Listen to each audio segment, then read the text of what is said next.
remote not working all the time, having to get closer to the vehicle so it'll work on your Dodge Charger, stop worrying. Let's change that battery first before calling a locksmith or going to the dealership. And let's see if that was a problem. I'll show you step by step with no special tools. All you need is a brand new CR2032 battery. Take your remote. We are going to remove the emergency blade, which is spring loaded right here. Now the key is out.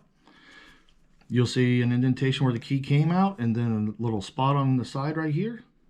Take that key, put it in there, and start prying it apart. Gently, it'll come apart easily. This one came apart in 2 pieces. No worries. Gently squeeze the sides and just set it over here. Now, with that being said, take the bottom of your key, put it under the battery, and it'll pop right out.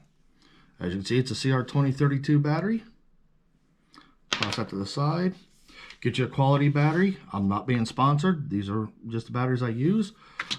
And you'll notice right here, you have the positive sign. Positive down. Put it in. Spring loaded. Make sure the tabs are good. You can turn around, take the half, and put it right over. Make sure it goes down on the seals on the side and seals nicely. And it did. If you ever stayed in the housing, you got lucky, and even better for you. Take the 2 halves and squeeze them together and it'll start snapping.